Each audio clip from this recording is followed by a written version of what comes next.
என்ன எல்லாரும் ரெடியா? 9th 10th வந்துட்டோம். இந்த வருஷம் தமிழில் 100க்கு 100 அதுதான் நம்மளுடைய டார்கெட். ஸோ இன்னையிலேருந்து படிக்க ஆரம்பிப்போம். எந்தெந்த மனப்பாட பாடல் இருக்கோ அதெல்லாம் லீவ்லேயே ஃபினிஷ் பண்ணுவோம். ஸ்கூலில் நம்ம டீச்சர் சொல்லி தரத்துக்கு முன்னாடியே அந்த பாட்டை நம்ம டீச்சர்கிட்ட போய் சொல்கிறப்போ அவங்க எவ்வளோ ஹாப்பியாவாங்க. நம்ம டெஸ்ட்டெல்லாம் எவ்வளோ ஃபாஸ்ட்டாக எழுதலாம். எப்போவுமே முன்னாடி எல்லாத்தையும் படித்து வச்சுட்டா நம்ம ஒரு ஹீரோ மாதிரி ஃபீல் பண்ணலாம் இல்லையா? ஸோ இன்னையிலேருந்தே 9th 10th போகிற நம்ம படிக்க ஆரம்பிச்சிடலாம். இந்த கிளாஸில் தமிழில் முதல் மனப்பாட பாடல் அன்னை மொழியே, அதை ஷார்ட்டாக அதே நேரத்தில் டீட்டெயிலாகவும் கற்றுக்க போகிறோம். அன்னை மொழியே இந்த பாட்டை எழுதின கவிஞர் பாவலரேறு பெருஞ்சித்திரனார். இவர் ஒரு தமிழில் ஃபேமஸான பொயட். இவருடைய கனிச்சாறு அப்படின்னு இருக்கக்கூடிய தொகுப்புலேருந்து தான் இந்த பாடல் இருக்குது. இது என்ன கான்செப்ட் அப்படின்னா, தமிழ் மொழியை இவருடைய ஸ்டைலில் வாழ்த்துறாரு. அது எப்படின்னு பார்ப்போம்.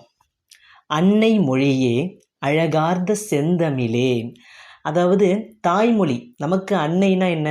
தாய் தானே, மதர் தானே. அதுதான் சொல்கிறாரு, எங்களுக்கு அன்னை மொழியே அழகு நிறைந்த செந்தமிழே அப்படின்னு சொல்கிறாரு. செந்தமிழ்னா என்னென்னா, தமிழுக்கு நிறைய பேர் உண்டு, செந்தமிழ், பைந்தமிழ். அதில் ஒரு நிக்நேம் தான் இது செந்தமிழ். ஸோ அது சொல்கிறாரு, அன்னை மொழியே அழகார்ந்த செந்தமிழே, முன்னைக்கும் முன்னை. நம்ம எப்போதுமே முன்னைக்கும் இல்லை முன்னாடி அப்படின்னு எதை ரெப்ரசன்ட் பண்ணுவோன்னா, ஓல்டு, அதாவது பழமையை ரெப்ரசன்ட் பண்ணுவோம் இல்லையா? தமிழ் மொழி ரொம்ப ரொம்ப பழமையானது. அதுதான் முன்னைக்கும் முன்னை, முன்னாடிக்கும் முன்னாடி. அதை தான் அழகாக சொல்கிறாங்க. முன்னைக்கும் முன்னை முகிழ்த்த நறுங்கனியே. அது இவ்வளோ பழமையாக இருந்தாலும் நீ தன்னை புதுப்பித்துக்கிட்டே இருக்கக்கூடிய தமிழ்மொழி நறுங்கனி தான், ரொம்ப நல்ல கனி அப்படின்னு சொல்கிறாரு. கன்னிக்குமரி கடல் கொண்ட நாட்டிடையில். இங்கே கன்னிக்குமரி கடல் கொண்ட நாட்டிடையில்னு எதை சொல்கிறாங்கன்னா, நம்ம இந்தியாவில் தமிழ்நாட்டுக்கு கீழே முன்ன குமரி அப்படின்னு ஒரு பெரிய கண்டம் இருந்தது. அதை லெமூரியான்னு சொல்லுவாங்க.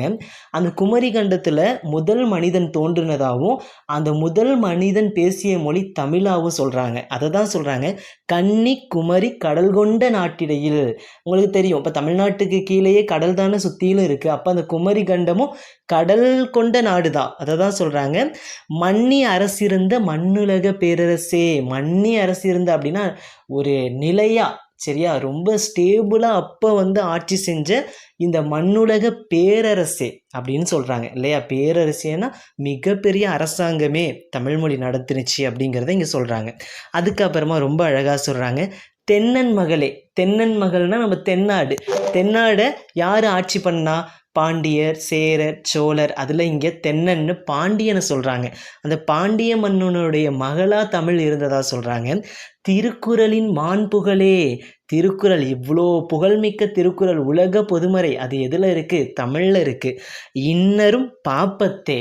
ஸோ 10 பாட்டு, சரியா? 10 பாட்டு அப்படின்னு தமிழில் இருக்கக்கூடிய அந்த பழமை வாய்ந்த நூல்களை கொண்ட தமிழ்மொழியே, என் தொகையே. என் தொகையே அப்படின்னா, எண்ணுனா தமிழில் 8ன்னு அர்த்தம். இங்கே தொகைனா அந்த தொகை நூல்கள் இருக்குது, அதான் 8 தொகை நூலை தான் இங்கே என் தொகையே அப்படின்னு சொல்கிறாரு. நற்கணக்கே. 11 மேற்கணக்கு நூல் இருக்குது, கீழ்கணக்கு நூல் இருக்குது இல்லையா? அதில் கீழ்கணக்கு நூல்களை இங்கே சொல்கிறாங்க. ஓகேவா? கீழ்கணக்கு நூல்கள்லாம் நம்ம டீப்பாக பார்க்குறப்ப பார்க்கலாம்.